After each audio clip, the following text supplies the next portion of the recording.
Good morning. Good morning. Oh, I forgot to plug in my mic. Hold on, I'll be right back.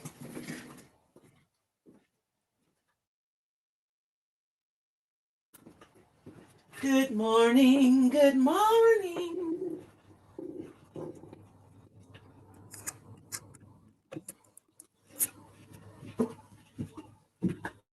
We'll sing the whole day through. Good morning. Good morning to you. Good morning, you guys. Welcome to Mad Scientist Monday. I know, I'm a mess. I gotta put my lab coat on this morning so we can get started. So, you guys, we meet here every Monday for our Mad Scientist Monday, where I play the mixed media mashup game, and we see what happens. So, the whole premise of our Monday is that we are just playing and experimenting. And I legitimately do not know what's going to happen until it happens. You guys get to watch the whole mess. So, hopefully, you enjoy that part. But if you are wanting to play the mixed media mashup game with me and you cannot find, I meant to put that on YouTube. If you're on Facebook, you can put hashtag experiments and you'll get a message with the link. But if you are on YouTube, here is the link for the mixed media mashup game. And I don't have a printout of the game. The blocks of the game are printed out for you guys, and all you have to do is buy your own popsicle sticks, and then you can make your own version of the game that you guys see me playing on Monday morning. So these are my popsicle sticks. I have them all set up, and each one has a prompt and a product, or a process and a prompt. And so I pull 4 every Monday, and I show up with a different substrate each week as far as what we're going to work on. And that's all I have planned out. I don't have anything else planned. So we'll see what happens today. Good morning, Mike and Inez. Is it Inez? Inez? Let me know if I'm saying that right. Good morning. Good morning. Let me check. Somebody said that they couldn't find me on Facebook. Oh, no, you're on Facebook, though. Okay. I have to go solo on Mondays because my husband's at work, so he's not here to help me. So let me make sure I'm streaming in all the places I'm supposed to be.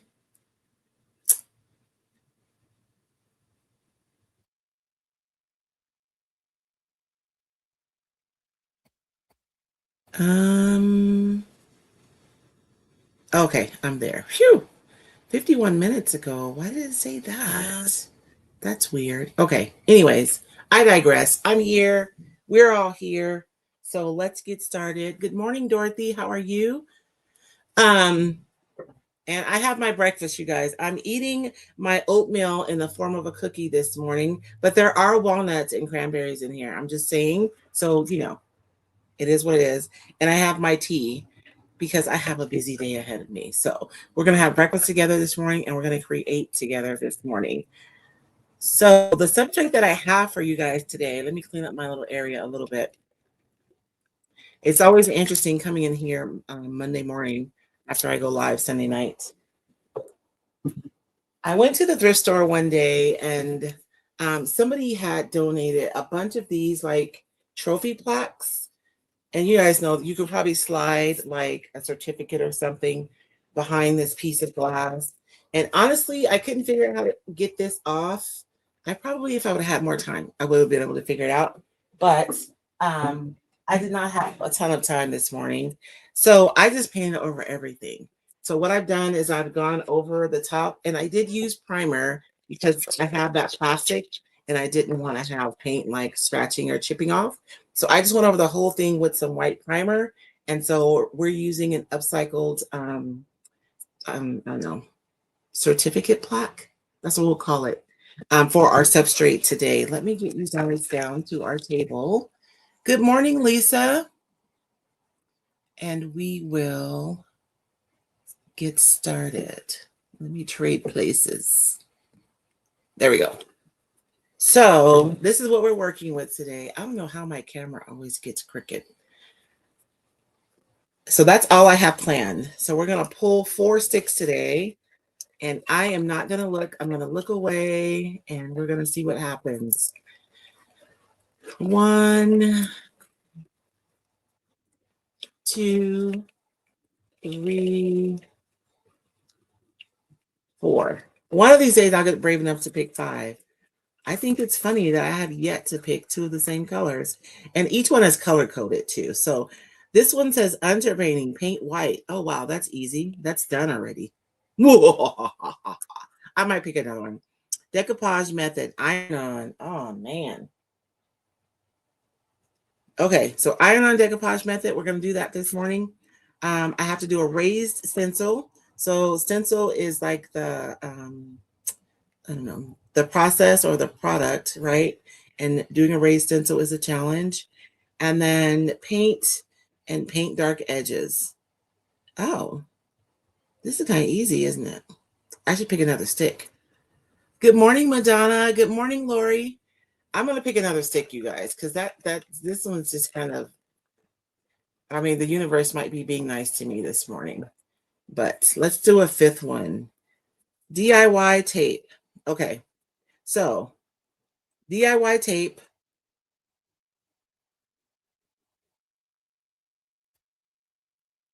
I don't even know. Do I even have any tape out here? I should have just left well enough alone. We'll see. I'm going to put a question mark on this one. We may do this. It depends. Because I don't know if I'm going to have time to make DIY paint and do the whole product. So this one's a question mark. It was a bonus anyways, right? So underpainting has to be white. That's already done because I already primed my piece. And then we're going to be using the iron on decoupage method. So let me get my iron warmed up. I do have my little mini Cricut is what I have here. And I'll be using that for ironing my paper on. I have these little nodules on the corners, which are probably going to be kind of a pain. But I mean, let me think. I may end up cheating a little bit. And this is just my, como se dice, I forget what you call this, but this is just going to protect my paper when I use the iron over it. Teflon sheet. I like using Teflon sheets because we can reuse them over and over again. Hey, Olga, how are you? Did you get your game? And I just have my little mini Cricut here. It's just super easy to keep this here on my craft table. You can use a regular iron for iron-on decoupage, though. We'll go over that when we start. But I'm going to go ahead and get this plugged in so she can be warmed up and ready to go.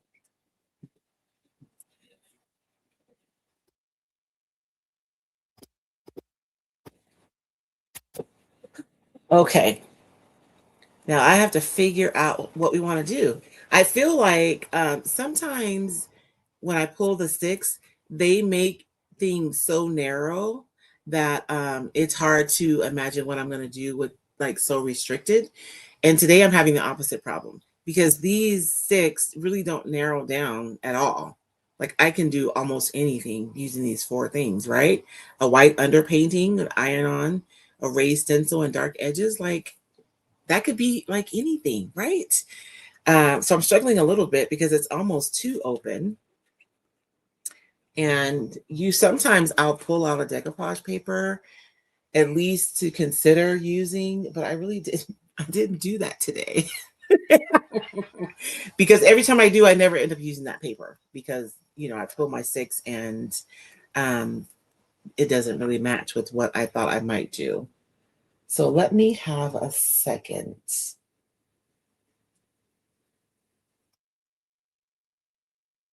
And we're doing a raised stencil too. What if we used, let me see if I have it here. Oh, Lord. My paper tower is toppling. I looked right at a recycled stencil when I was in my studio this morning. You guys know how you will have a thought And like that's our intuition, and we dismiss our intuition so often. Um, and I don't know about you guys, but more often than not, I regret doing that. Because I looked at the crockery stencil this morning and I did not pick it up, but I think I might have one over here though. Give me 1 second to gather myself and we will dive in to today's project.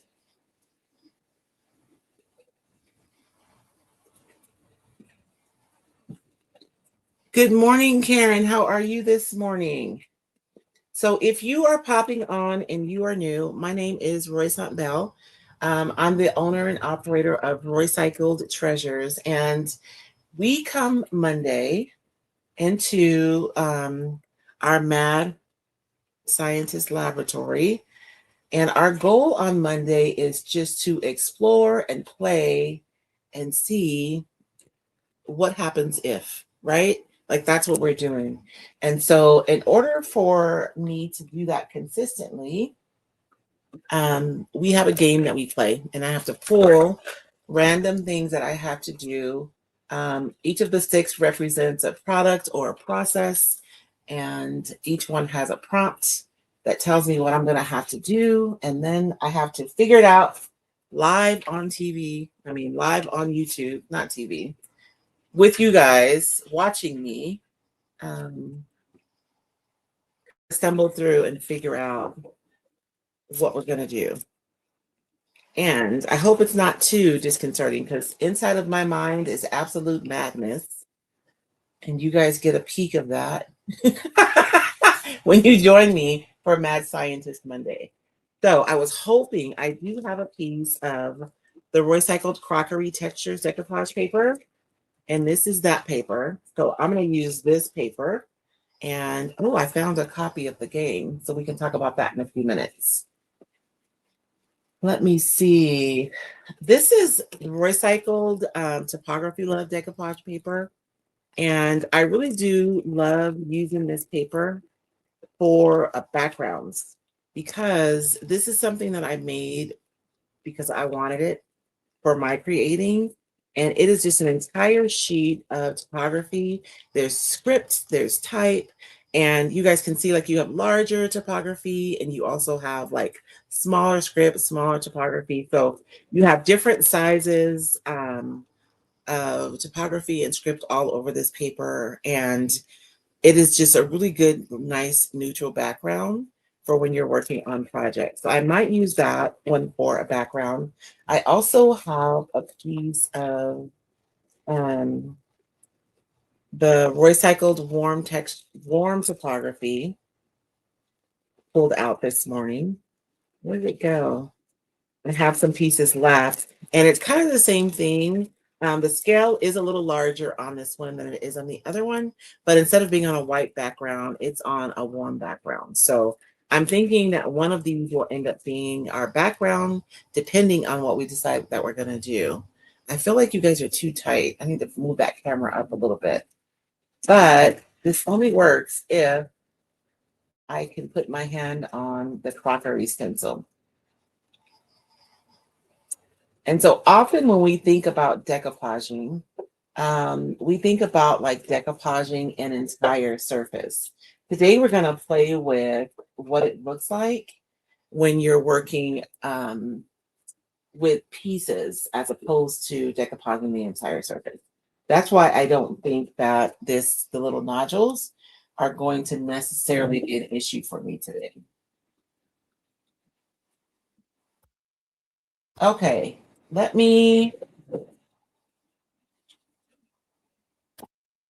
I am seeing every other stencil, but not the crockery stencil.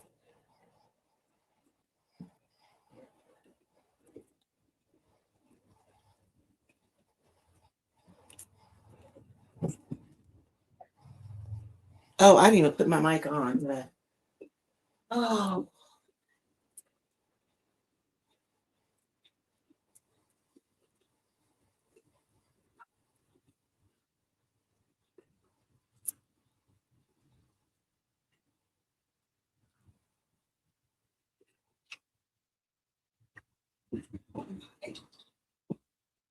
Hmm. Or maybe I'll use this stencil instead. This is my antler stencil, and I really thought people were going to have more fun with this. Maybe we'll do the antler stencil. Maybe that'll be fun.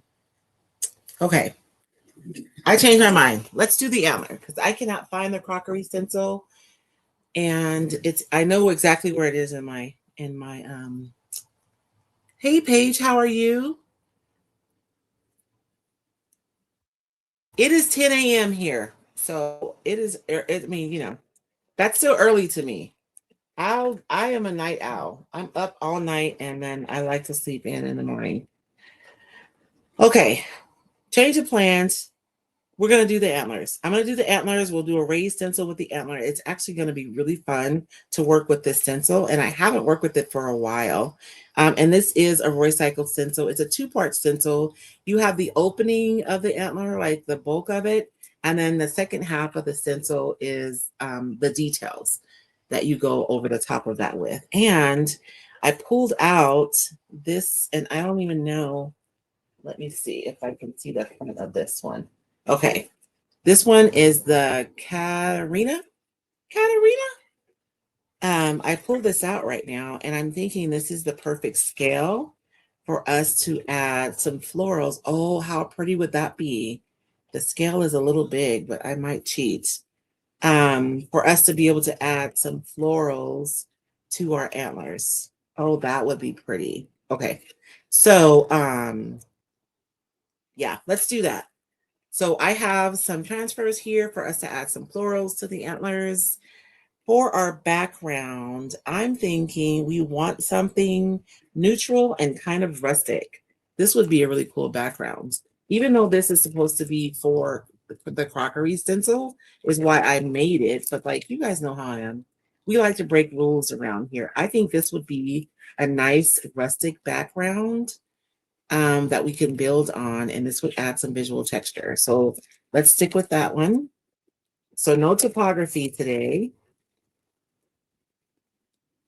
This specific transfer I'm obsessed with. You guys are probably seeing it over and over again on so many projects. This is the Lost Garden. Um, I just love, I'm gonna pull it out. I might use it. We don't know, maybe. But let me put all this other stuff away and then we will get started. I think I have a plan. I think so. Okay. Let me put all this other cochinado away and then we will get started. Now the iron on, well, I guess I can just use, it's fine. It's fine, it's fine, everything is fine. And even when it isn't fine, it's fine.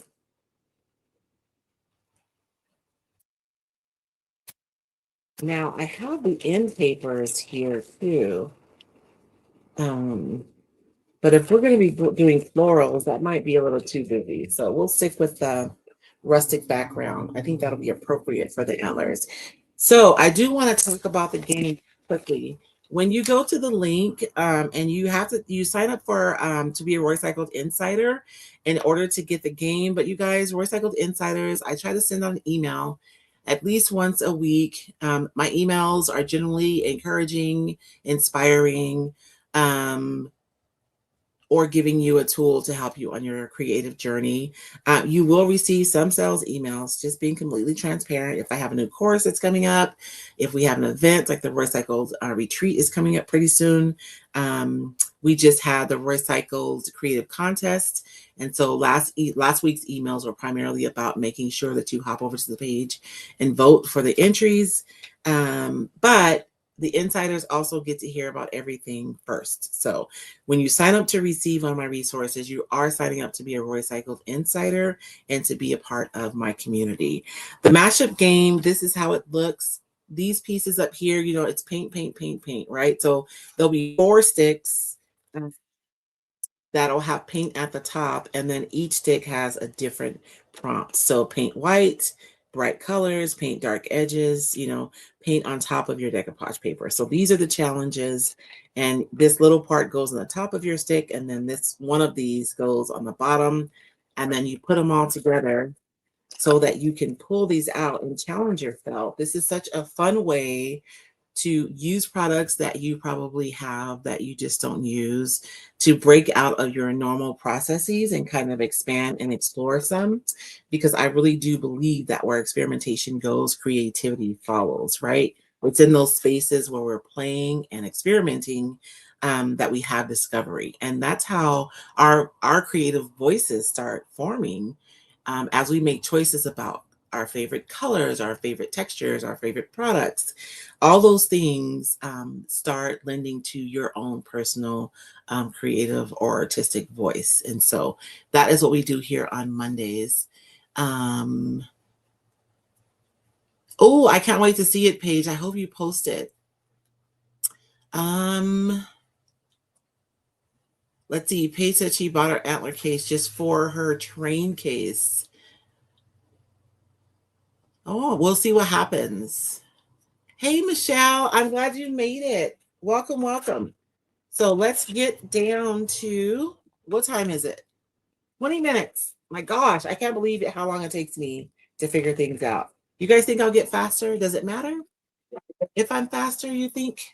I'm going to go ahead and trim this, because we're just going to be using this one portion of the paper. And the recycled crockery texture paper, I have a crockery stencil, and these, I think I sold that piece, so I don't have it. Super fun to make. And so you have these different textures to use with the crockery stencil to make like different types of crocks, right? We're going to use this one though for a background, but they do make nice backgrounds also. So we can add texture quicker, because if we had to paint this texture, right, it would be multiple layers and drying, which I enjoy doing, of course, but I only have a short time with you guys this morning, so this is going to save me time. And David and I talked about it like super briefly last night, because I asked that man to help me remember what I wanted to talk about, but he didn't remember. What I wanted to talk about was, what would you guys like to see me teach this year? Every year, I generally do like 2 to 3 classes, online courses, and I don't know, like, what would you guys like to see? We usually only do the decoupage course like once every few years, and we did a decoupage course last year, so I don't want to do that. So you guys tell me, what would you like to learn about this year? I really want the crack to be in here, so I'm going to do this side of the paper. And we're going to do iron-on decoupage. So these little nodules, I'll just have to decoupage around them. It'll be fun. I'm going to trim this down. And even though I'm running my finger across and I'm rubbing it so that it marks my paper, you guys see that mark? So I know where I need to trim, but I still always trim just past that, just in case I made a mistake. And you guys remember my clipboard, I cut it too close and it was just a tiny bit too short. So I'm going to avoid that business this morning. So for normal decoupage, I would mist my paper, right? And then I would put down my decoupage medium, and then I would apply the decoupage. But for the iron-on decoupage, it is different, because what we're going to be doing is we're going to be laying down our product on the surface, and we're going to let it dry, and then we're going to be reactivating it with the heat and ironing our decoupage into that reactivated adhesive. A lot of people love this because you get an absolutely wrinkle-free decoupage application. I'm going to be completely honest with you guys. This is not my favorite decoupage method.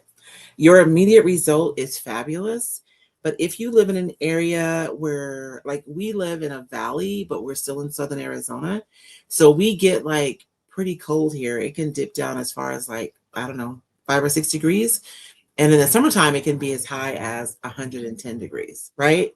And so, and then we have monsoons here in August. So we get like tons of humidity. And then for like 3 months, and then for the rest of the year, it's really dry.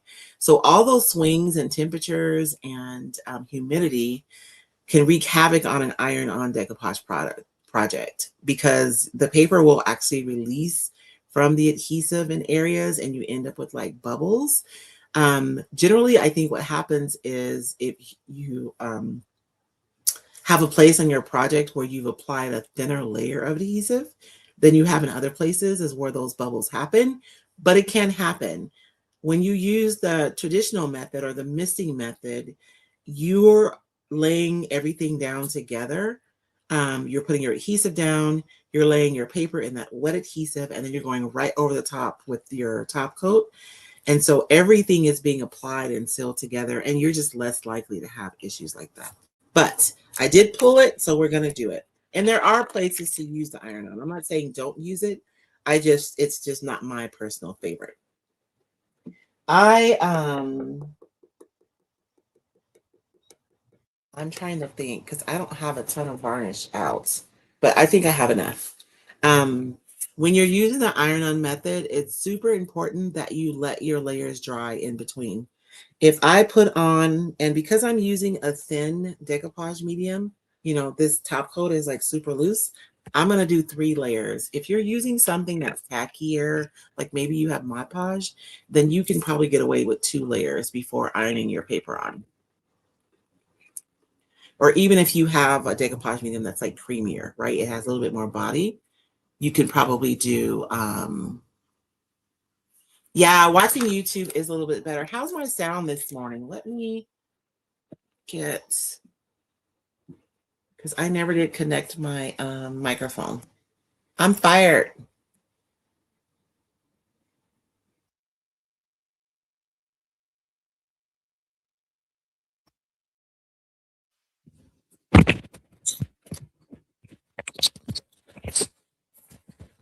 Okay, hopefully the sound is better for you guys with my mic on.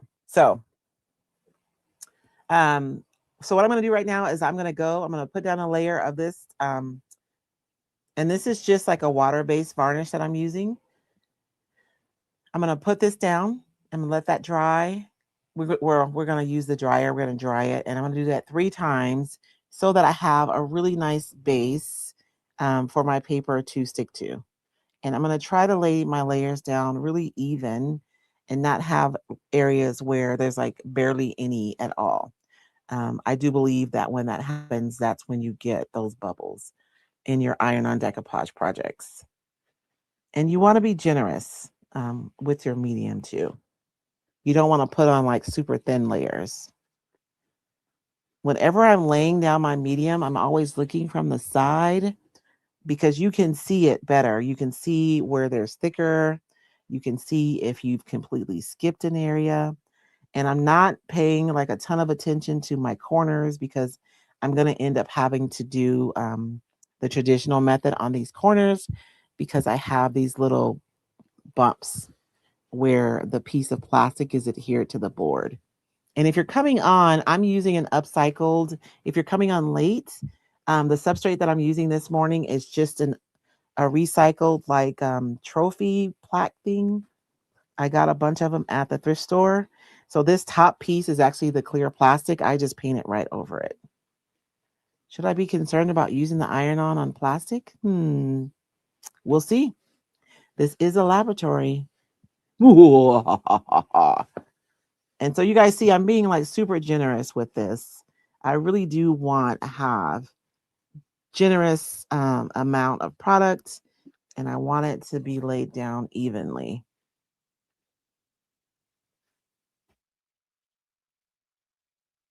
I could probably use a larger brush to help me with that, but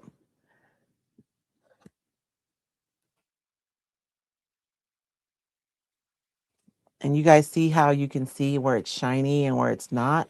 If there was a place on here that didn't have a lot of medium, you can't really see because it's white. You would be able to see right away. So I'm going to dry this with my dryer, and we're going to do this 3 times. Hey, Chris, how are you this morning?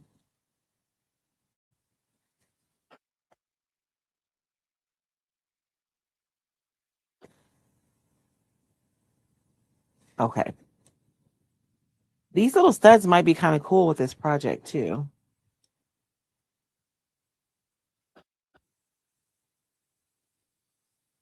Yeah, I like watching YouTube too, because then you can like sit back and just watch comfortably while you sip your coffee or, whatever beverage you're partaking in. Oh man, I forgot to put my blood orange tea in there this morning. Dang it.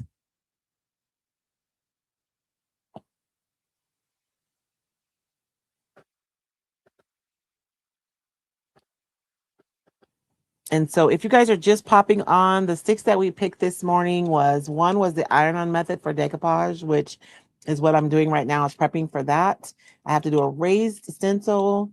I have to paint a dark paint around the edges. You guys know that I am just so sad about that. And then the underpainting has to be white, which that's already done. So I did do a bonus one. DIY tape is what I picked, but we'll see what happens with that.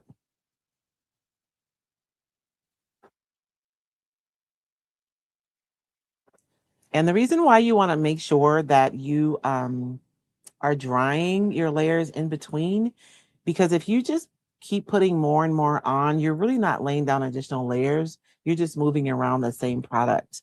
But by drying and setting, so like I'm going to dry this and then I'm going to apply a little additional heat because I really want this layer to set. I don't want it to reactivate when I go back over with the second layer. I really need these layers to be three individual layers, so that I have good adhesion when I iron my paper down. I'm a little concerned that this is plastic, but it's not like it's a different kind of plastic, right? Like this is like a shatterproof kind of, I don't know. I don't know. We'll see what happens. Maybe I won't turn my iron all the way up to high today. And then there is a hybrid method, which Colleen and Mike Cabioca from Furniture Facelift by Kobe, they're in Canada. And what Mike will do a lot of times is he'll lay down the first two coats dry, like I'm doing like this. But on the last coat, he'll leave it wet. And then he'll put the paper down and he'll iron it on. So that's like a hybrid method. And that's kind of like the best of both worlds.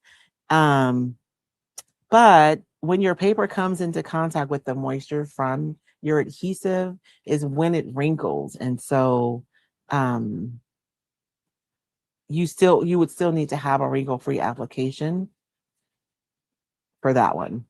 Okay. So this is dry and it's pretty warm. So I think I'm good. I'm going to go ahead and lay down my second coat, and I'm using a water-based varnish. And when I say varnish, top coat, clear coat, like you guys, if you're painting furniture and you're using those products, I use those words interchangeably. So just know. Let's see, class idea. Maybe using various surfaces, when to use bonding primer, when's a base coat okay, when a top coat, and when is it not necessary. That's a good idea, Michelle. You guys, I've recorded an entire furniture painting course that I never released because I'm crazy. If you're in the membership, there's a portion of it where I talk about blending, how to blend your colors. That comes from that course. But yes, and then we can demonstrate, because when I teach classes, I like to demonstrate whatever we're talking about. So it's not just, me having a conversation, but really we're demonstrating the what, we're talking about the why, and then we're showing the how, right?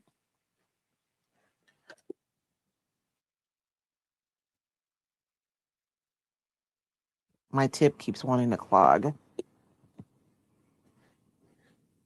but I really want to get this. It's so the surface is warm, so my top coat is drying really quickly. So I am looking at dry patches, but I think they're just dry because dang it, where is my little pokey thing? I think that it's dry because it's just drying so fast because of the heat. I keep these little clay tools at my desk because I mean I don't use them the way they're intended to be used, but you have so many different tips You'd be amazed at how often you go to them for different things. I don't like to have this pointed up because I will stab myself. But then I'm always looking for it because I don't see it immediately.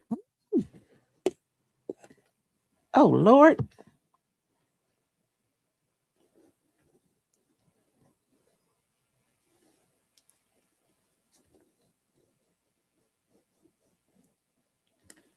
But yes, Michelle, that would be a good idea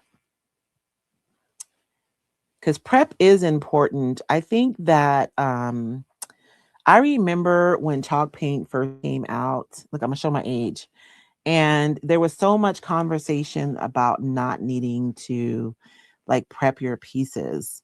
And chalk paint is fabulous, and its adhesive properties, are wonderful. No disagreement. But when you're prepping your piece, it's not just about adhesion.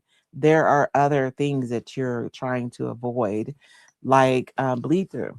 So, you guys, those of you who joined me last night, you saw that the project that I had planned on using, I wasn't able to use it because it had so much bleed through that it wasn't going to be feasible for us to do that project.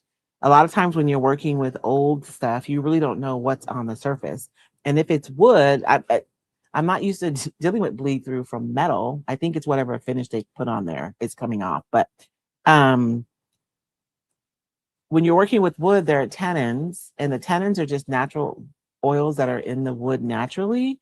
And when you go over it with a water based product, those rise up and they can actually come through your paint finish. And there's also stains. You guys, we're buying furniture from, people, and they've already lived a full life. Good morning, Gloria. Um, and so you think about maybe a home where there was a lot of smoking, it could actually stain the furniture, and the nicotine in that wood can bleed through. Or maybe years ago, somebody put a candle on there without anything underneath it, and that wax seeped into the wood. That can bleed through. So it's not just about adhesions. Prepping your furniture is also about blocking any stains or tannins from coming through and ruining your final finish. And then coverage is another issue. So if you've ever painted with red, you know exactly what I'm talking about. Red pigments are larger than other pigments, so there's more space in between them. And that's why it's harder to get full coverage with red. But it's not just red, it's any jewel tones, right? Because jewel tones are generally made with red. It's either blue and red, you know what I'm saying? Um, and so you have the same issue. So you can use different color primers to help you with the coverage. So, like a dark gray primer is fabulous under a red. Seriously, it makes a huge difference. Trying to paint with red where you're already having a problem seeing through it and you're painting over white primer is just, it's enough to, drive you places. And we're here for Mad Scientist Monday or Mixed Media Monday. If you guys have any questions, I can answer them for you. And mixed media just means that we're using different things, right? We're just using different products to create one project. That's all. And what the products will vary from week to week, although they'll probably be decoupage. Let's just be honest. I am really missing my blood orange tea this morning. What was I thinking?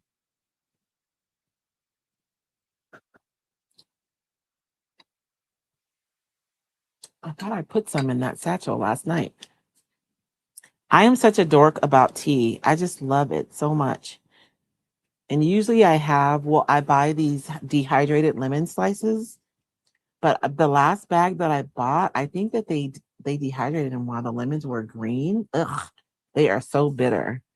And I hate to be wasteful, but I don't know what to do with those. They're gonna end up in the garbage. I keep trying them, but they're just no bueno. Okay. So that's my second layer. I'm gonna do one more layer. I think I'm gonna let this cool off for a few minutes though. Um, so that my clear coat doesn't dry so quickly. because this finish that's on here is rough. It's not smooth. And part of it was because like every time I put on a stroke, it was drying right away because this is warm. So hopefully that doesn't come through the paper, but we'll see what happens. Gloria, are you a dorky tea drinker also? I love it. We went to the Pinners conference a couple of years ago. I went to go help my friend Stacy, and there was a guy selling tea. Like it was so good. I'm gonna have to find him. But I do, and I don't I mean, I'm not saying that I don't buy tea bags, but what are those flowers called? They're red, they're edible. Hey, Cindy, add it to my tags. I know, right? I can use them for Christmas. That's a good idea, Cindy. Honestly, you know what? I can just paint them with a little resin and we can use them for crafts. That's a good idea, Cindy. That way I won't have to throw them away because I am not going to eat them. They are so nasty. When I look at them up close, I can see the green around the edge.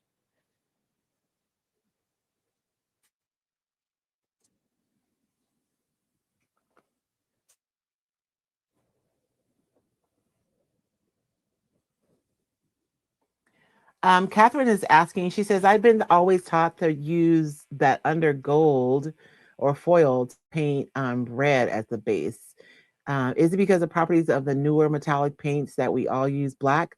Honestly, Catherine, I still use red. I'm with you. I just use red underneath because it's supposed to make the gold look richer. I think hibiscus, thank you, Chris. Exactly. I don't know. I mean, I think people use black just because you don't want to paint it over white. So somebody probably gave an instruction saying to paint over black. And so it just kind of ripples through, right? And that's what people do. But if you ever see me using like gold leaf, you'll see me painting, you'll see me using red paint under my gold leaf still.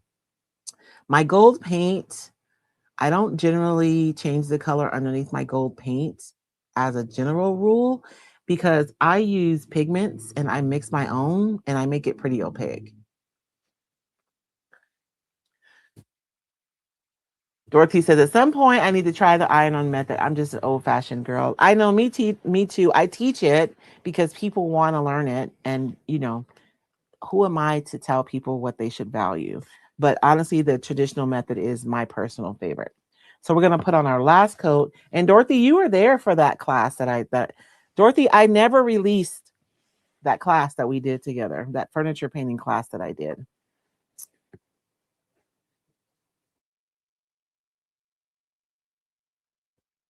Craziness. I was filming the class, and so I had volunteers who came and set in on the class because when I am like, you know how you guys, if you're filming by yourself, your energy is just different than when there are people there. So I had volunteers who came and they were just in the room with me. They were doing like the class, like I was teaching them, so that my energy wasn't like dry for the recording.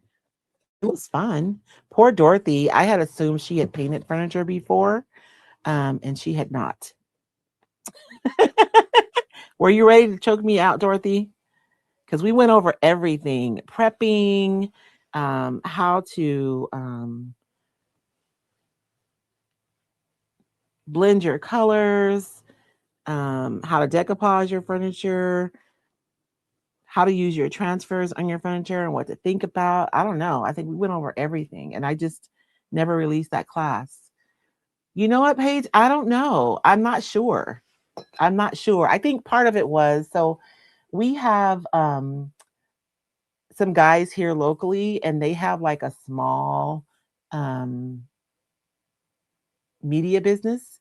And so I hired them to record and they came in with their like high definition cameras and they edited it and it's beautifully done, which means it's nothing like my other classes. All my other classes are done live, online, you guys know.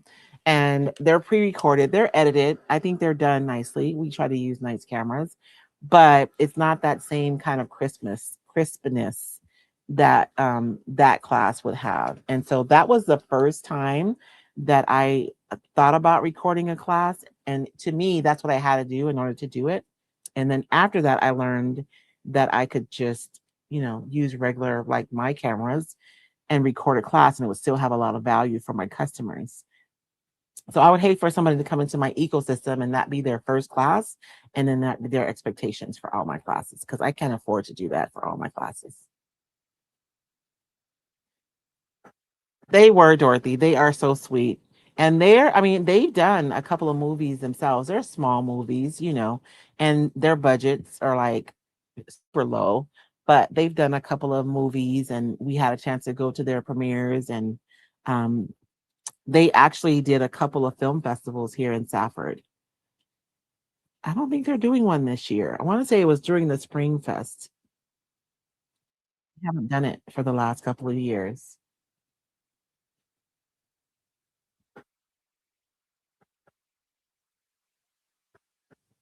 Dorothy said she put on makeup. It was a beautiful table, Dorothy. You did a wonderful job. Dorothy said her arm was going to fall off from blending. I know, Paige. I need to release it. I should, because it really is. And at that time, no one was really. It's interesting when you learn something, right? There are like all these details that make up the process. And then once you learn it, our brain kind of like takes ownership of the process. And then sometimes a lot of those details, you don't think about them actively anymore when you're doing the thing. And so when you go to teach it, you leave out stuff. So I don't think anybody's like leaving out details on purpose. I just think that when you're actively doing something for a long time, it's like my grandmother teaching me her recipes. And then when I go to do it, I'm like, it doesn't taste like hers. Well, she probably left out stuff because she's been doing it for 30 years, right? And she doesn't think about it being a step because it's just intuitive. And I think that that's what happens a lot of times when people are teaching things. And so it's always been super important to me to start from the beginning and to teach like all of the things. And that course was my first for furniture. And nobody really knows me in the furniture painting world anymore because I don't really paint furniture anymore. So I don't know how well it would do, but maybe I should just release that class next quarter. And then whatever happens, happens. Because right now it's just sitting in a thumb drive. Okay. So this is the paper that I chose from the crockery textures decoupage paper. I think this is going to be perfect behind the antlers. I almost feel like, let me think for a moment. No, because I have to do the iron on decoupage. I was thinking this would actually be, you guys know how you see me take a stencil, put it on the paper, stencil it, and then cut it out. Like this would be perfect for the antlers, right? If this was actually the antler texture and then we could put the details on top. But I gotta do the iron on decoupage. So we're gonna continue on. I'm gonna put this on the second highest. I usually do the third, but there's plastic underneath here. So we're gonna do it. I'm gonna be a little more cautious. And I'm gonna put that on the second one before ironing it on.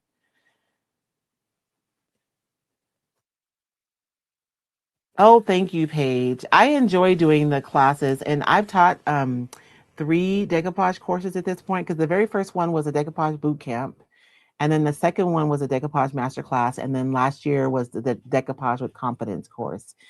It's interesting how different each course is. I was thinking today that I should go through and like pull out my favorite pieces from each of those to build like a huge course. Maybe we'll see what happens. Right, Karen?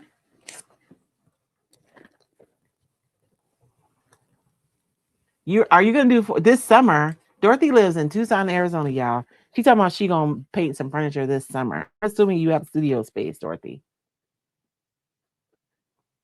Oh, you took the decoupage masterclass? Yes. I will say, and each one has a different focus. So in my decoupage boot camp, that was my very first one that I did. Um, and it was super focused on the basics of decoupage. The decoupage master class, I included more things like how you can modify your decoupage paper.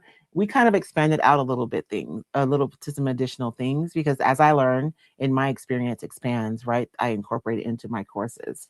And then for the decoupage with confidence course, so I'm green, I'm ready to go. Um, I spent a lot of time talking about how to blend your paper. Um, but first I had to teach like how to be able to mix your own colors, right? Because that's the thing is you want to be able to replicate the colors in your paper and you're not going to be able to find a paint, not that you're not ever, but seldom are you able to find a paint like out of the jar that is going to be the exact color that you need. And so I spent a lot of time talking about how you can use the paints that you have to shift your colors so that you can mix the exact color that you need. So basically, the crafting in color or my color theory course was integrated into the decoupage with confidence course because I recognized myself because I used to struggle with blending my paper, but it was because I didn't understand how color works. And so the more I learn, the more equipped I am to be able to teach. And so you guys see, I'm just doing an even coat, I mean, an even pressure. And I want to make sure that everything adheres well. The corners are sticking up because there's like a little thing right there. I'm going to address that in just a few minutes. This is the reason why everyone loves the iron-on method is because your paper is not coming into contact with any moisture. So it's not responding. So your paper is going to be completely flat. So you see that? So 3 coats, I let each coat dry in between, and then the heat reactivates the adhesive, and your paper adheres. But because it's not liquid, it's not coming into contact with any moisture, so your fibers aren't expanding while you're trying to adhere your paper. So I'm gonna go around. I think I'm gonna just clip um, this paper and then decoupage it around that little thingy. So I'm just doing a diagonal clip all the way to the other side of this little nail thingy. And then I'll decoupage around it and then I'll trim it once it gets completely dry. And I'm going to use a traditional decoupage to tack these edges down. I'm not going to try to fight with the iron to get around all these pieces.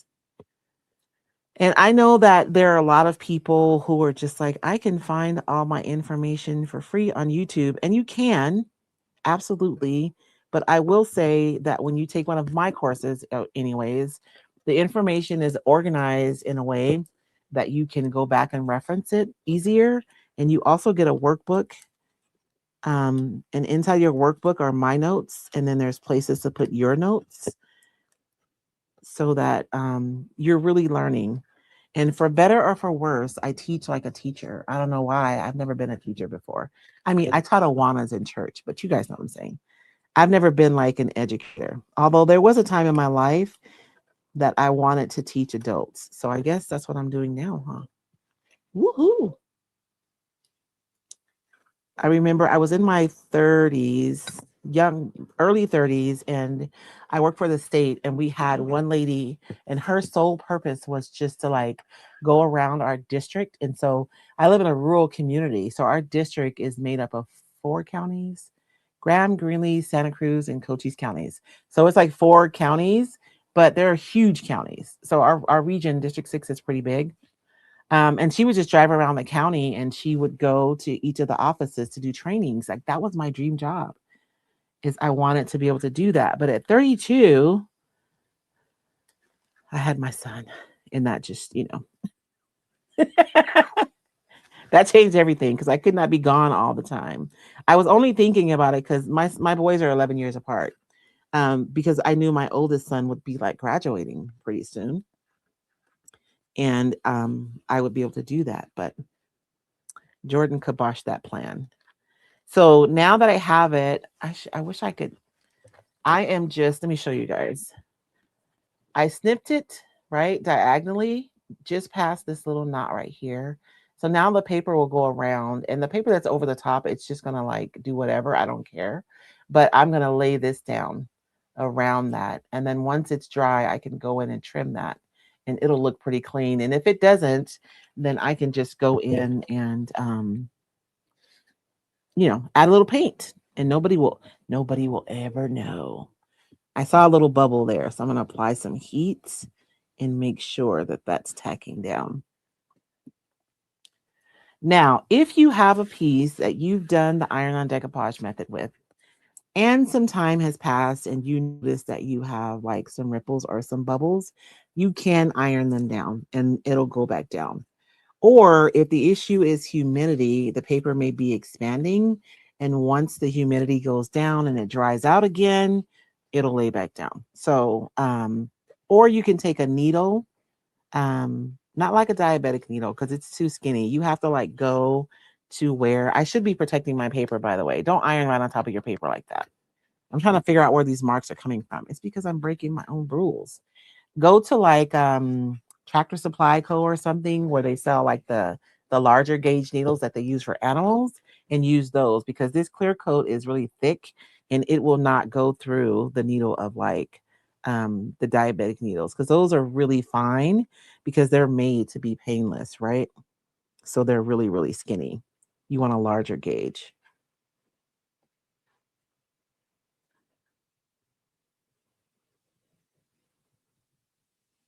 See, I'm gonna have to paint this little corner right here because I had problems, but it's okay. I also feel when you have small edges like this, you have to paint. It's not a big deal, especially if you know how to mix your colors and you can literally mix exactly what you need. For those of you who are coming to the retreat, we will be doing next level color theory. So we'll be talking a little bit more about it, and I will be offering you guys some additional challenges. But the information will equip you to be able to mix your colors. Like, it'll equip you even more than you were before. And rather than just mixing one color palette, you guys will be mixing several. People are signing up for me to torture them. Isn't that hilarious? Oh, thank you, Paige. You still have your notebook?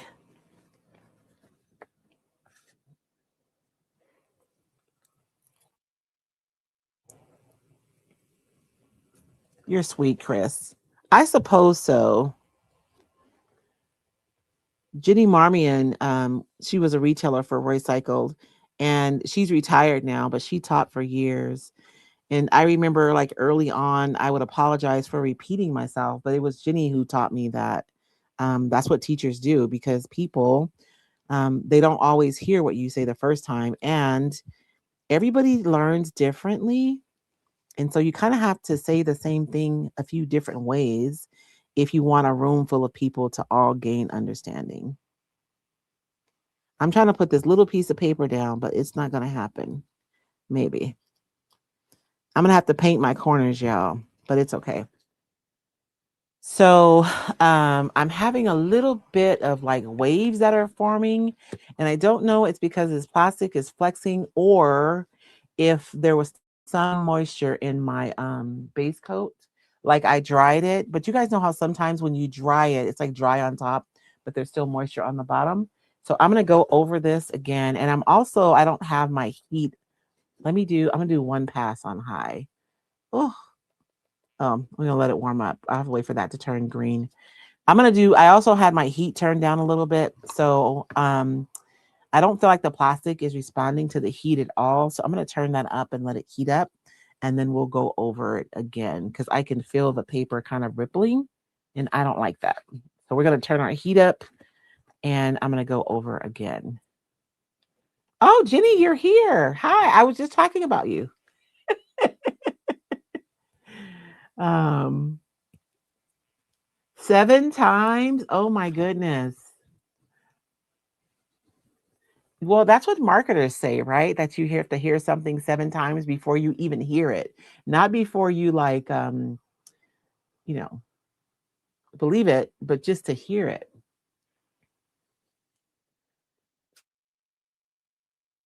Oh, Gloria, don't where are you coming from, Gloria? Gloria says she's nervous about our weather out here. Um, you're coming in April. Like the spring and the fall are the best times to be here. And like the swings in weather happen throughout the course of the year, not at the same time. So like we had a really warm winter. I think the lowest we got at any point this winter was like maybe 20 degrees. So we're probably going to have a warm summer, but April it'll probably be like 85, it might be a little warm, but you won't have to deal with like 100-degree temperatures in April. Hey Elizabeth, how are you this morning? Oh, this thing is supposed to beep at me when it's ready, but it is not doing that. So I'm going to go over again. And when I'm doing my passes, I try to be methodical about it, right? I don't want to skip an area and then create an issue for myself. So I like to do like, my passes like orderly so that I can make sure that I've gone over every surface. So I've gone this way and now I'm going to do it this way. And I am applying pressure too as I iron. Not like a ton, but I want to make sure that there's good contact between the surface and my paper. And so I'm using this little mini Cricut. The first time I taught iron on decoupage, oh my gosh, which was like forever ago, I used to use a quilting iron. That's fine. Um, you can use your household iron. Just make sure there isn't any water in it. You don't want any steam. You want it to be a dry heat, kind of like Arizona. Um, Let me put that aside. So I did use, when you guys iron on your paper, don't go directly over your paper because you will mar your paper. Don't do that. Make sure this is just a Teflon sheet. You can also use a piece of parchment paper if you want to use that. Just make sure you don't use wax paper because that'll melt. We don't want that. So it does need to be parchment paper. So this is on there. Let's go ahead and get this trimmed so that we can get to our, where's my finger sander? Let's go ahead and get this trimmed. And remember, my other thing was to paint dark edges. So maybe these little white edges won't even matter because if I'm going to paint a dark color around the edge, it'll camouflage that anyways, right? Now for this one, I know I tell you guys never to go side to side, but it's really hard for me to go down because there's like this thing is super flat. So that's why I'm going side to side. But you guys see I'm only going one direction. I'm not going like this really fast because I don't want to lift my paper up.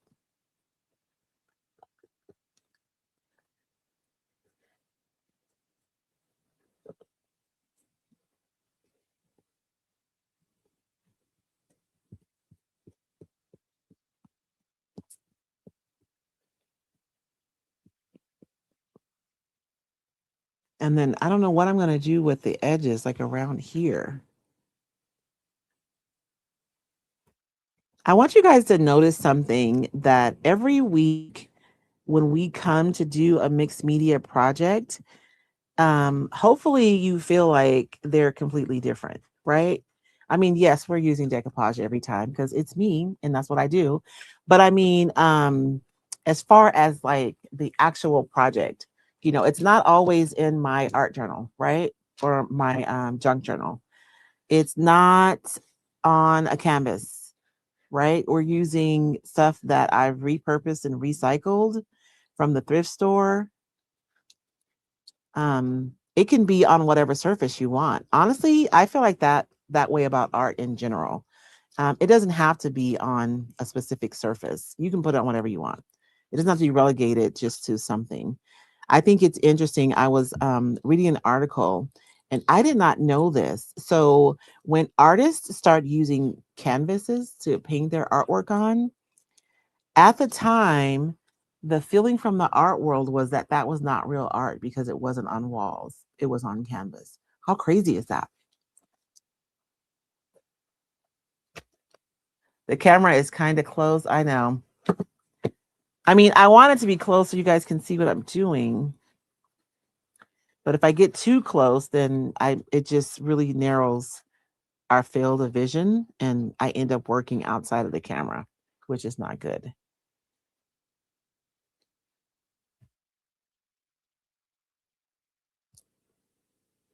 New Jersey? Is that what NJ is for?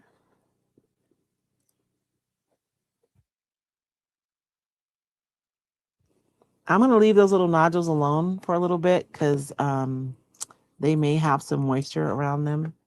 Maybe not. We'll come back to those. I'll trim them up and we'll clean up those corners. Okay.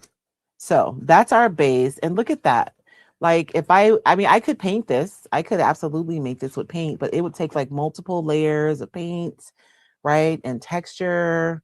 And we were able to get the same visual texture. I mean, it's not physical, but we were able to create that visual texture just using a piece of paper. And I think it's going to be perfect for our antlers. So our next challenge was, so let me see. We did a white underpainting, so that's done. And we did the iron on decoupage method, so that's done. So we still have to paint dark edges and use a raised stencil. So for our raised stencil, I'm going to be using the recycled antler stencil. Um, I think this stencil is so fun. I'm just trying to decide if I want to do this part as a raised stencil. I think I do. I think I want that texture.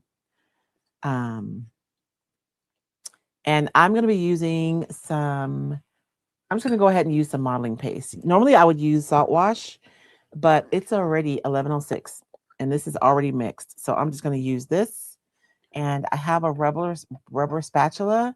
I like these rubber spatulas, but you guys can use any kind of rubber spatula that you like. You know, it might be a wedge. It might be one of these. It might even be just one of those little plastic ones that you use when you if you guys ever bought like a wrap or vinyl and they give you that little plastic thing, and I save mine because, you know, I can use it. So I always save mine. You can use that too. So any kind of a spatula. I want to make sure I'm kind of centered. I'm not, I don't know. I'm not like, it doesn't have to be perfect, but I'd like for it to look nice. I'm trying to decide if I want it. So this is what I'm thinking right now when I'm trying to decide how I'm going to position this. If I position it low, then I have plenty of rooms to put my flowers up here. But I kind of want to put one of the labels from IOD down here on the bottom. So I want to leave room for that too. So maybe that will work somewhere in the middle. So I have room for my flowers, but I still have room to put a label right there. I kind of want to tape this down, but I don't have tape handy, so I'm gonna have to hold it. So I'm gonna hold this steady with one hand while I put on my modeling paste. And I'm using Pint Arts modeling paste for this because it's what I have right here handy. I do like it because it's nice and creamy. But if you have salt wash, you can mix up some salt wash and paint um, and use that. And I'm just gonna glide that right over my stencil. And when you go over your stencil, you don't want to push really hard. You're literally just wanting to drop that product into your stencil. You know what I mean? And when you go back over, you're just like evening out the top.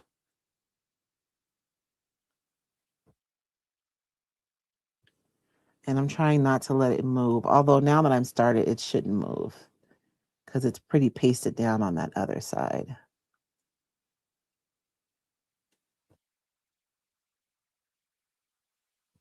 And I'm going over the top super light and not going down like this, but laying down, right? So that I'm just laying it in there.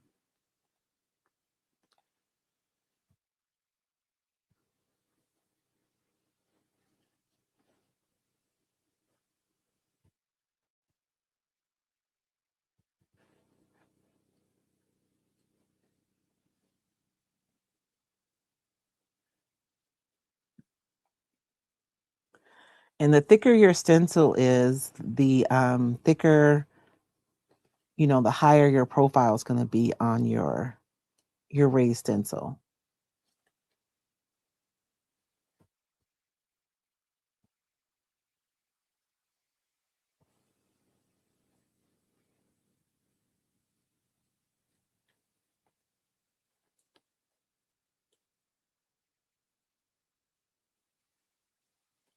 Okay. I remember when I first started, I would always go back and forth on whether or not I should lift it up when your texture is wet. Excuse me, or if I should wait until it's dry. And ultimately I landed on lifting it up while it's wet. Is I get a much cleaner application. If I wait till it's dry, I end up chipping stuff off, and it just doesn't look as clean. So I'm going to lift that straight up, and then we're going to dry that. I should have brought two antlers because I'm going to need to clean that up, but it's okay. So I'm going to go ahead and dry this, but you can see that you have like a profile, right?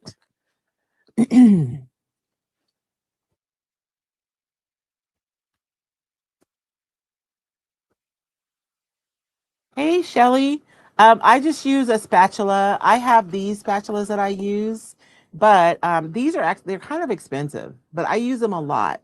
But honestly, go to the kitchen section and get a spatula. And there's also at Dollar Tree, they have these red Betty Crocker silicone spatulas, and those work really good too. They're over in the kitchen though. They're hanging on the wall at my Dollar Tree. I'm trying to think if I have them in here somewhere. I just don't have one handy. I can see one of my plastic thingies though. See if I can get it without falling off my chair. So you guys, if you ever bought like vinyl artwork, and they give you this little plastic thing, right? You can use that too. Let me see. Oh my goodness. So I'm sorry, you guys. I'm trying to move up so I can see that I missed some comments.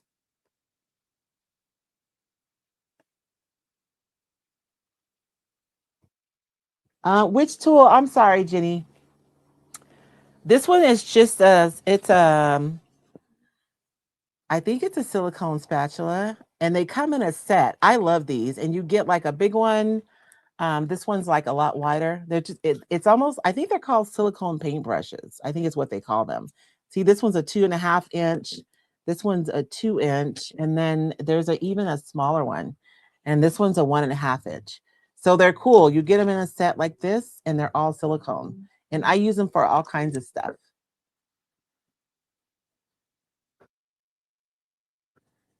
Just any kind of spatula. I'm using this, but I could have just as well have used this, right? Or I could have used one of my silicone wedges. Um, or even the silicone, I know if you guys go to the dollar store, you know what I'm talking about. They have those spatulas, and I like them because they're fairly big. You can pop those off of the stick really easily. They pull off really easily, and they really do make a really good spatula. And I know I have one in here somewhere because I legitimately use them. I used to use them a lot when I was using the screen stencils. So, oh Lord, what is the name of that company? It's one of my sponsors. I'm fired. But you can make your own screen print stencils. And I used to use those because they're inexpensive, right? Doesn't that antler look good against that really rustic background? And so I use modeling paste, right? But you could use, I know that they have an expansion paste, and Posh has a paste that like expands when you heat it up. So you can get super creative. Oh, imagine if we had used a metallic paste for this raised stencil. How beautiful that would be.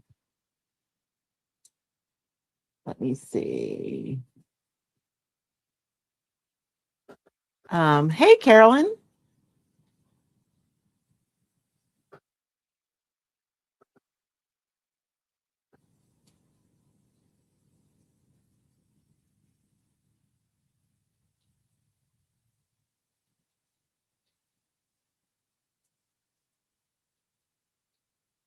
Oh, thank you, Carolyn. That really does bless my heart. You have no idea. Because that's my thing, right? I don't want people to get frustrated and then stop creating. And so I love teaching because it empowers you to be able to create. Um, and I know my teaching style is not for everyone because I'm very process focused, not necessarily project focused, right? People like making projects. But I feel like if you learn a process, like you can take it with you to make whatever project you want to make.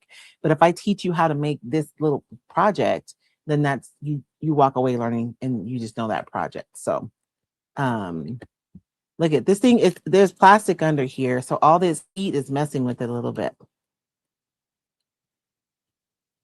Okay. But I think we're good. That's going to be good enough for me to be able to go over this. And so this is just the form, right? So I'm going to go over with the second half of the detail, with the second half of the stencil. And I'm hopefully not going to get any stuff anywhere else on here. We'll see what happens. And we're going to add the details. So I'm just going to line it up. Maybe. No, I'm kidding. It'll line up. I just have to be patient. So I'm going to line up the stencil. And I think for the sake of time, although it doesn't matter, right?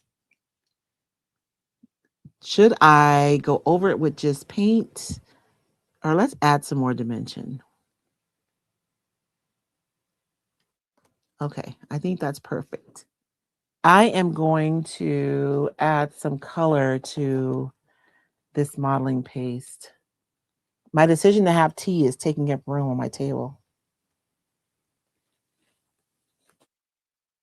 I want this to be a lot darker. And I'm probably going to end up glazing all of it. I probably should have added some color, even to the first one. So it's not like a bright white, but it's okay. I think that's I don't want to waste my paste. So I'm trying to only put out what I need. And I have some, let's see, this is burnt umber. I thought I had some raw umber out here. The burnt umber is a little richer than I think we want.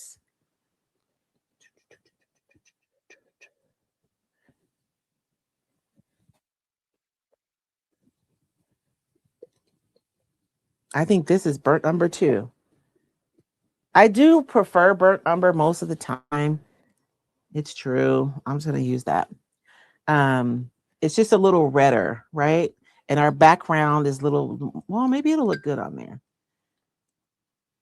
So sometimes we don't have exactly what we need, right? And we end up in a situation where I am right now. I feel like burnt umber, you see how it's kind of red, more red, and the background is not like it doesn't have as much red in it. But at the end of the day, what I can do in order to um, like harmonize my colors is I can just cheat and make a glaze and go over everything. And then that way everything will go together, if you know what I'm saying. So just a transparent glaze, go over everything, and that'll harmonize all of my colors. So I'll go ahead and use this because it's what I have. And if I have to go over the whole project with some of the burnt umber, I will.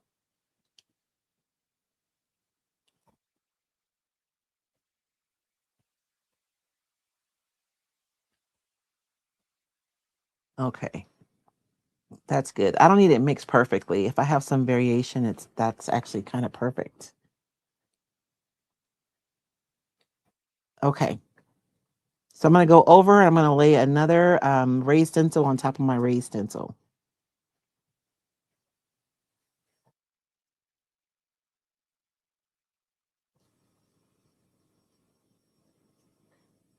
But I did dry the first one first. Super important. Otherwise, I'd have a white mushy mess under here.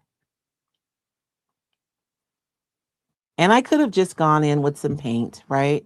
And just painted on these details, and that would have been fine too. But you guys know I'm extra. So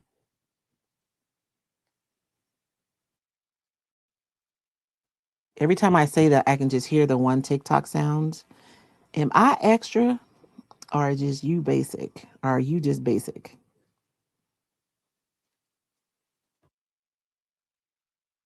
Um,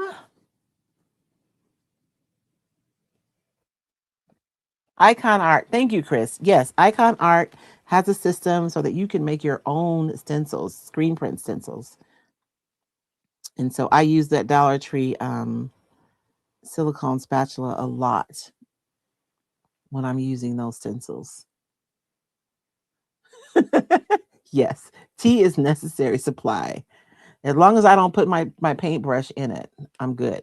How many of you have drank your paint water before? Be honest. Because drinking coffee and tea is nice when you're working, but it can also be dangerous.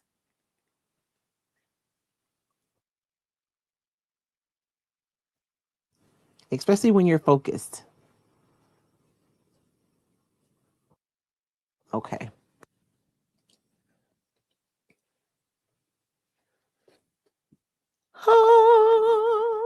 Sorry. And you guys see how, let me show you.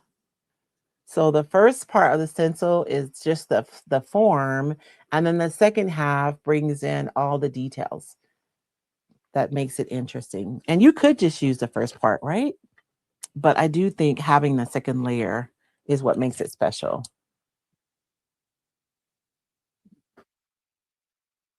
I am really digging this project.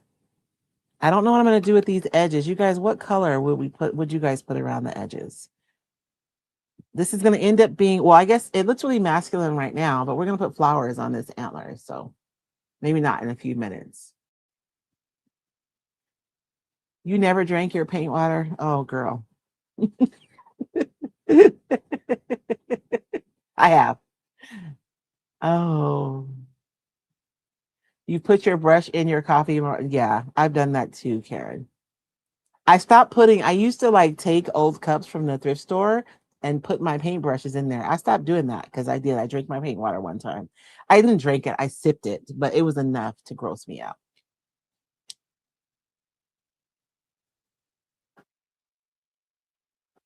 Thank you, Shelly.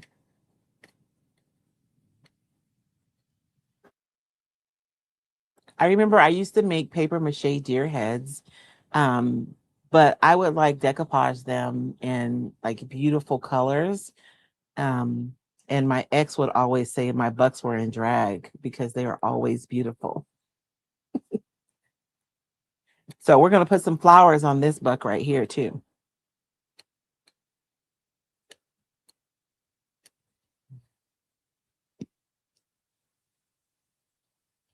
Yeah, it's nasty. And it's just a sip. It's not like you're like drinking it, but if you're busy and then you pick up your cup and okay, I think that is good enough for us to be able to move forward. And every time I put a lot of heat, the plastic is expanding and it's bulking up like that.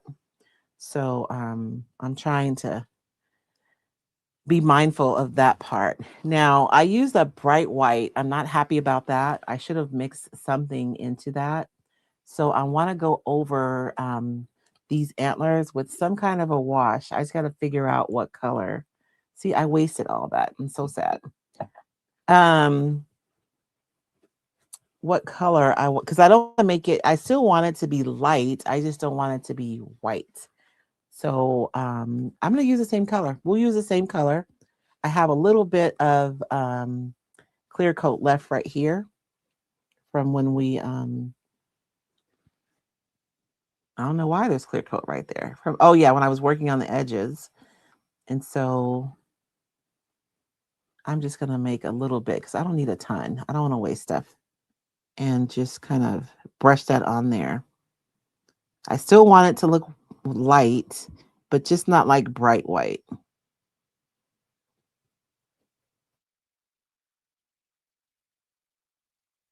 And I'm probably gonna have to glaze the back at some point too. Should I do that? I think I should do that now before we put the flowers on. Although I don't know. Let me look at the screen. You guys know how sometimes you have to step back from your work because you really can't see it. Some of you guys know, like I'm on my classical painting journey and I'm learning all these things, and I can only paint for a few minutes, and I have to like leave the room and come back, and leave the room and come back. It's so ridiculous. I would paint so much faster if I could, paint faster. But if I stand in front of something and paint the whole thing and walk away, there's all kinds of stuff that's off. It's no bueno. So I'm learning.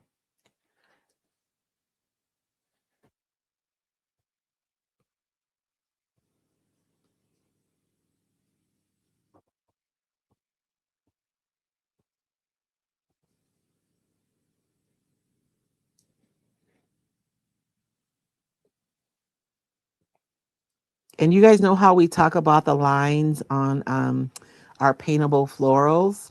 That's essentially what these lines are that we put on here. So I'm just going through where I see a lot of lines and I'm just applying like a little bit more color, you know. Um, and so it's still light, but it's not like bright white. I didn't want it to be bright white. I did that dark on accident. I may mess with it. I may not. Nature is not perfect. There's a lot going on. So maybe I'll just leave that. I say that while I'm messing with it. Okay. So we did I have to paint dark edges. Let me trim this really quickly. What time is it? Lord have mercy. I remember going live and like struggling to go live for 40 minutes. And now I struggle to like stay in 40 minutes.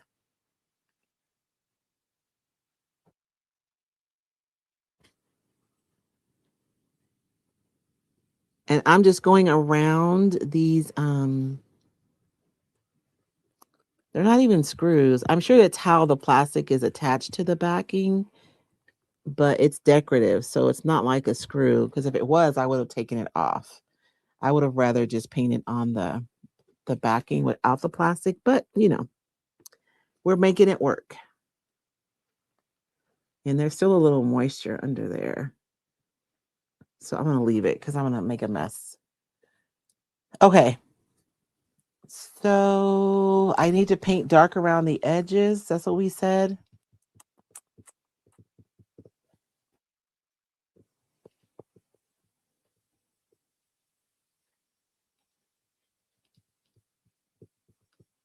I'm thinking, you guys. Let's use ink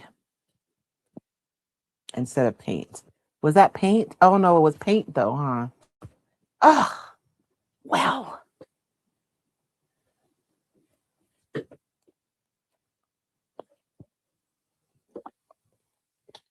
I wish I had some raw umber.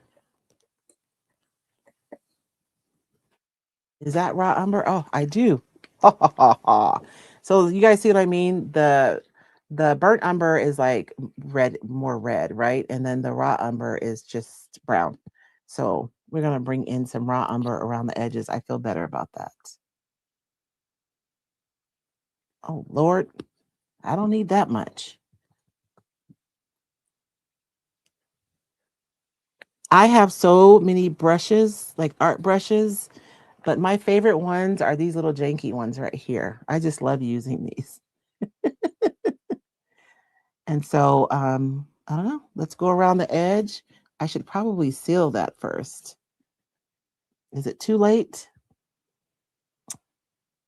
Let me think.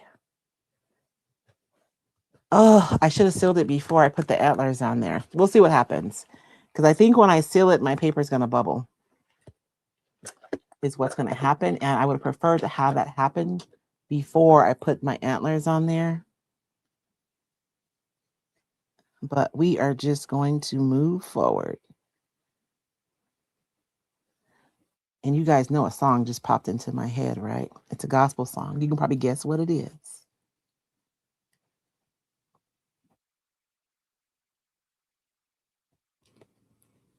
I'm going to show you guys something, because this is another thing about the iron on. I see like people inside of the groups who doing this for the first time, and they put their clear coat on and they're panicked because your paper goes down beautifully. But when you seal it, and I mean, you can cheat and use like a Krylon spray on, like a clear spray paint, right? So that you can seal your paper without having to add any moisture. That's not cheating. It's just an option. You don't have to use, oh crap. You don't have to use a water-based sealer, is what I'm saying. You can use an aerosol-based sealer to spray your iron-on decoupage so that you don't reactivate the paper. But I'm going to show you guys what this looks like right now. You guys see all that wrinkling and bubbling? Because what's happened is, so when we use the misting method, we're stretching the paper and then we're adhering it to the surface. So when we go over the top of it with more medium, it's not going to do this because it's stretched and it's stuck, right? This paper was not stretched before it was adhered. So when we go over the top of it with our sealer, the water-based sealer, it's going to respond to the moisture in the sealer. So I'm going to dry this really quickly though and show you guys what happens. Because these will go away because the paper is going to dry, it's going to contract, and these bubbles will go away. And you can also go back over this with an iron if you need to. But I'm going to say again, the misting method is still my favorite decoupage method. But this is an option.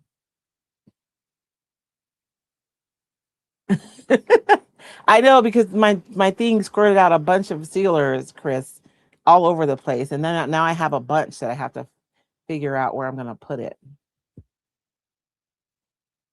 But the reason why I want to seal this is because the paper is porous. So if I go right over the paper with my paint, it's just going to suck it up and I'm not going to have any control over, how much paint is applied, and I'm not going to be able to like wipe it off or move it around at all. So I want to seal the paper first so I have more control. Good morning, Rima.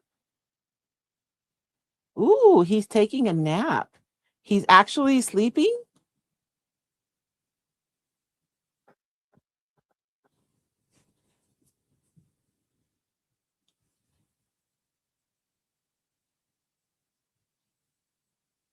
You have deer roaming in the back of your house, Louise?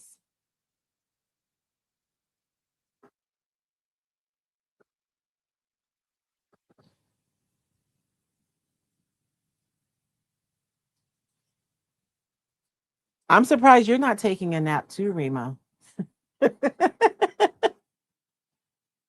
He wore you out? I know. That is what they do. So much energy. We went out to lunch with our grand, because David, he whines because he doesn't get to see the kids as much as I do because he's at work during the day. So we went out to lunch on Saturday and Tiana wore him out because she's moving the entire time. The entire time. Wiggle, wiggle, wiggle, wiggle, wiggle, wiggle, wiggle.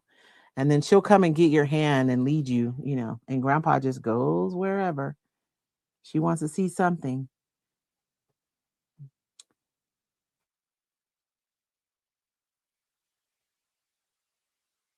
Did I do all of this brown? I don't know what I'm going to do at that edge. Now, I'm putting this on here because it's a challenge, but this would not necessarily be my choice. Just being completely transparent. But I have to follow the rules of the sticks. So we're doing it.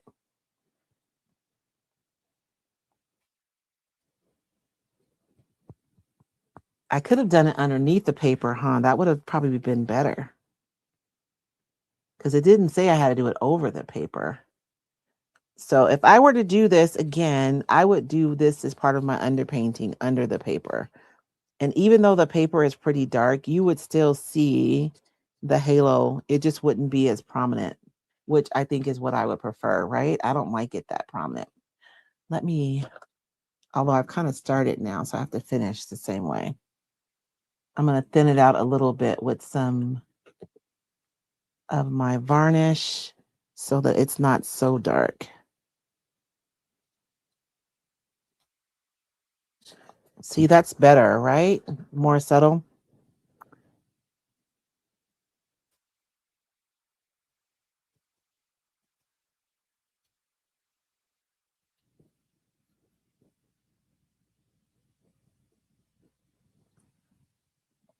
That is so much better. So this is a full strength on this side, right? And this one, I thinned it out with some varnish. Oops, this camera, I never know where I'm at. So sorry. So this side is thinned out. So it's just more subtle. It's more like a glaze than like a full on paint. And I like that better for this one. And I should have done it underneath. That would have actually been perfect.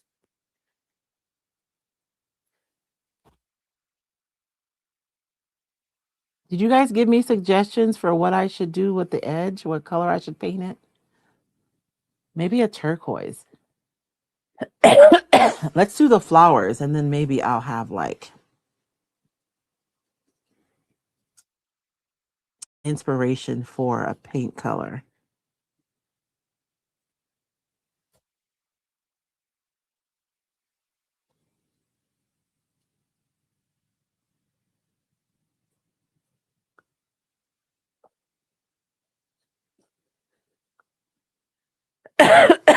Excuse me.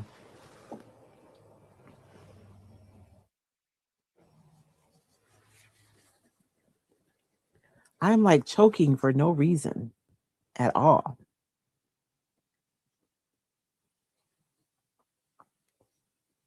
I'm being careful because I am working on top of the paper, but this side over here is just a little too dark. So I'm trying to remove some of that paint. Not successfully. Oh well. We'll just leave it. It'll look like it's supposed to be like that. Okay. So I went dark around the edges. Um, Not my favorite, but it's fine. So I'm going to go over this with some more heat because we want to use transfers.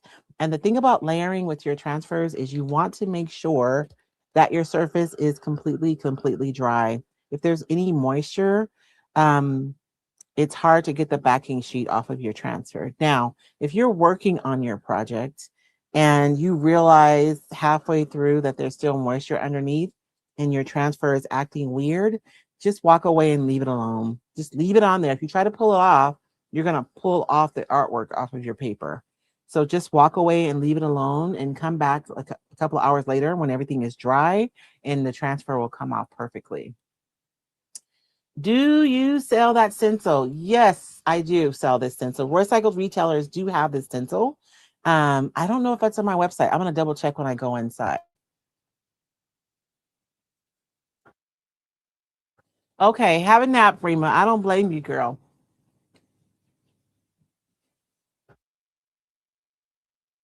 Hi, Kathy. You know what? I love decoupage on furniture.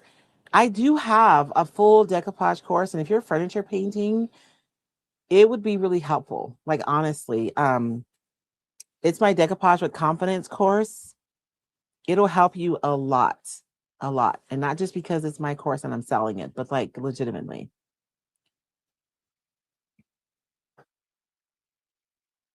Because most of the struggle, because I remember when I first started decoupaging, I was like trying to decoupage the whole sheet at the same time. And I had paper everywhere, and the decoupage medium wasn't dry because I was trying to do the whole surface, like, you know. So I just teach what I've learned over the years. I used to do a lot of furniture. My husband keeps harassing me that I need to do some furniture in my spare time, but I'm going to. But I had a big piece of furniture over here prepped. I think I'm gonna go to storage and pull out a smaller piece to start with. Okay. So did I do everything? We got dark on the edges. We have raised stencils. I did the iron on decoupage and we painted white. So at this point, I have done everything on the sticks. Woohoo! So now it's just a matter of figuring out which florals we want to put on the antlers. I really liked this one right here, but I gotta find something to go with it because it's not gonna be enough to cover um like all of the antler. So I'm gonna have to piece together some different florals to make this work. This yellow is beautiful. And let's talk about color too here.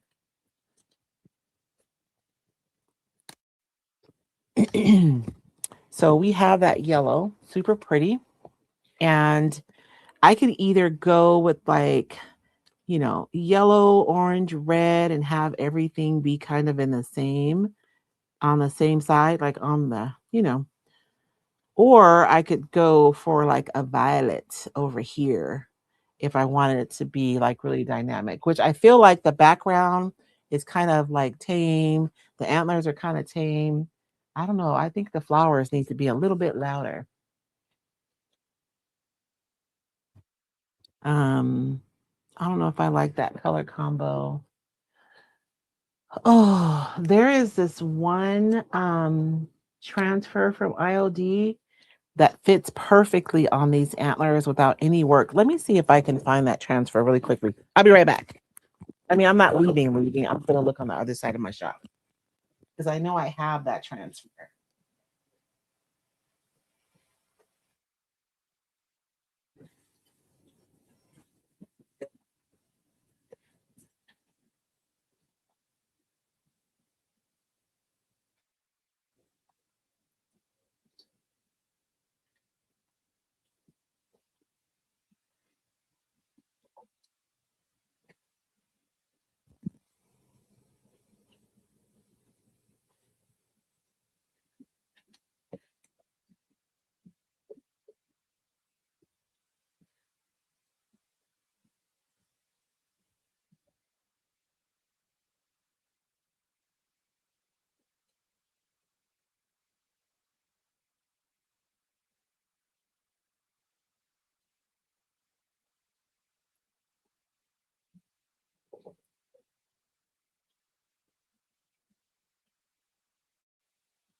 Okay.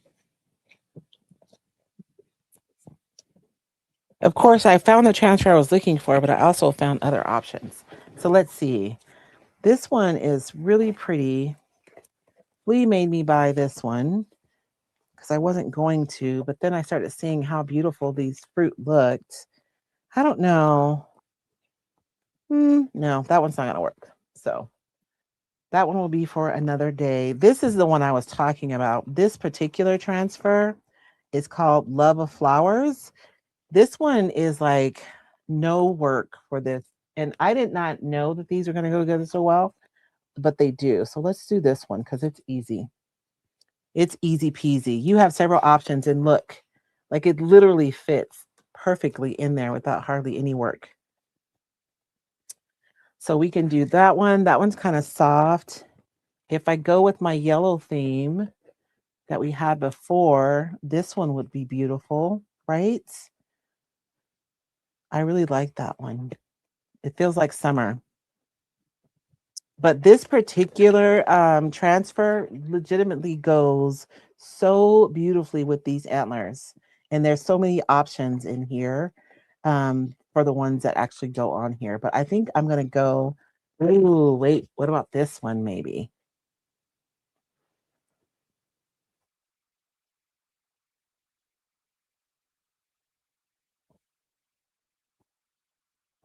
Oh, how beautiful. So what do you guys, I'm thinking the yellow. I'm like really drawn to the yellow. So I go with my guts and use that yellow, this one.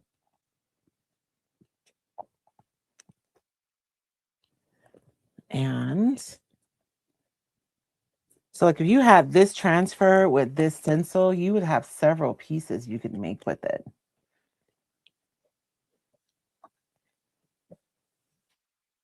And where is that other one I had in my hand? I wonder, I don't know. Let's see. I'm going to cut these out so I can get like a better look. And I could even include this if I wanted to somewhere on here. But I kind of want to put a plaque right there. Okay. So these are daisies. Oh, okay. Daisies it is. I'm sold on the daisies. Oh, wait. It says daisy. I want to cut that off because we can put that on the plaque. I don't even know if I have one made already. What is that one mold by ILD that has all of the like apothecary labels on it. So I'm saying plaque, but that's what I mean.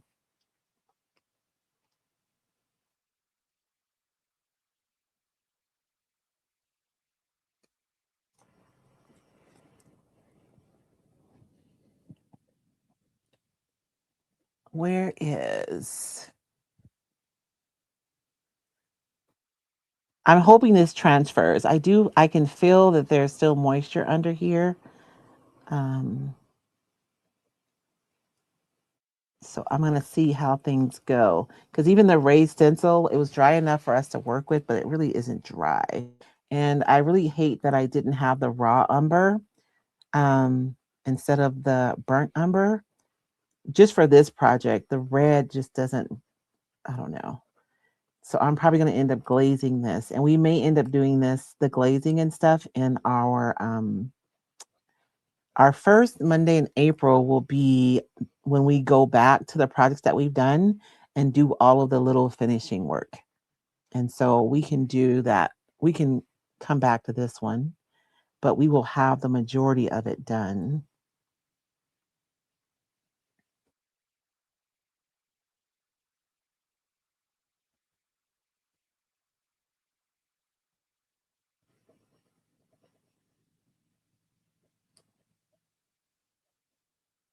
Okay. I think I'm going to have to leave this because it's not going to. Oh, maybe. Maybe, baby.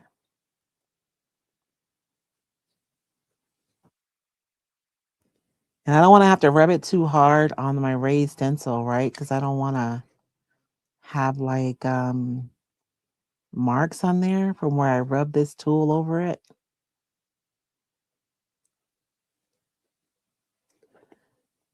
And if you've never done the transfers before, I always like raise it a little bit at a time, because if there's something that isn't transferred to the surface, you can just lay it right back down, and even if it just like breaks off, you can still put it right back down to the same place and it'll come off cleanly and nobody will know. Nobody will ever know. There's a ton of moisture right there. So I am not going to get that piece down. And for me, I would rather like not risk it. Because you have a project, and if you're putting a transfer on, you're pretty close to the finish line. And the last thing you want to do is ruin your project, right?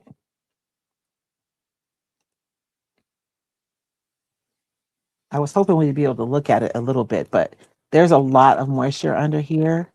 And it's in specific places too. It's not everywhere. Like right here, there's a lot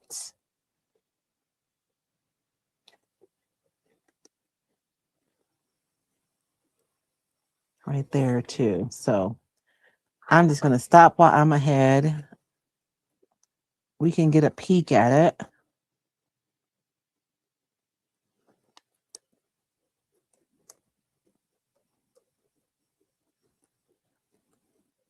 Okay. So we can get a little peek at it, but look at how pretty that's going to be. And I want to take one of those labels from ILD. Let me see if I have one so we can at least get the visual. Oh, but I have this label too, though. And I saved the daisy and I can just put that right in there, right? But this is the ILD one. It's a little bit longer. What do you guys think? I almost feel like that shorter one was better. And it's a little bit more rustic too.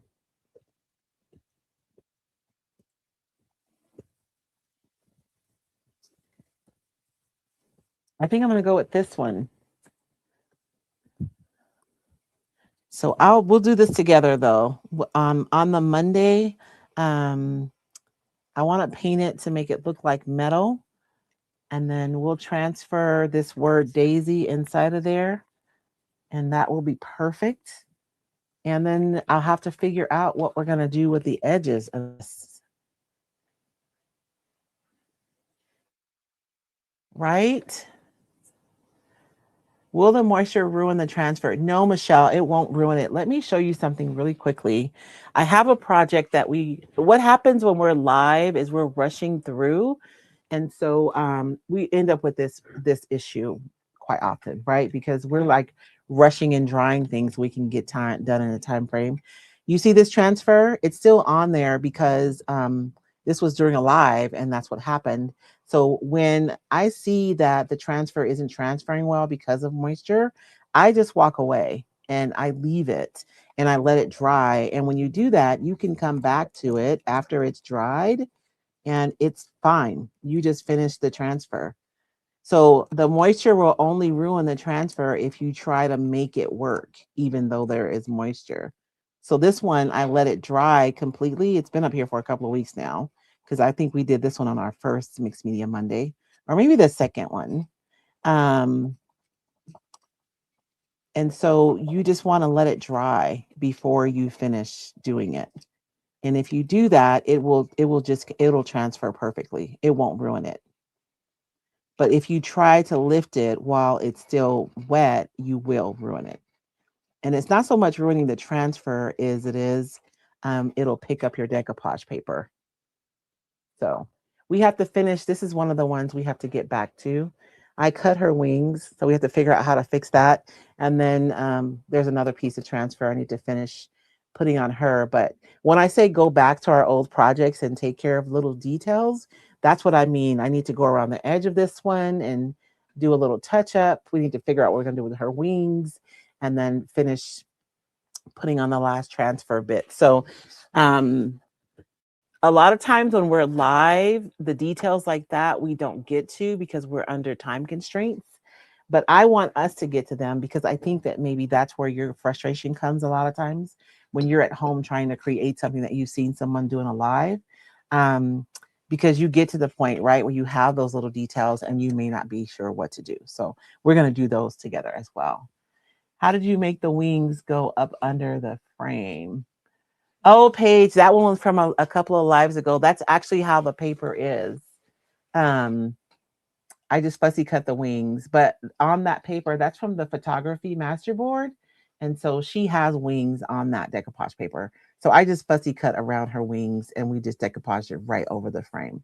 That one was a really fun one. I think that's my favorite one so far. And then we used the recycled paper doll stencil to make her dress and her crown. That was really fun.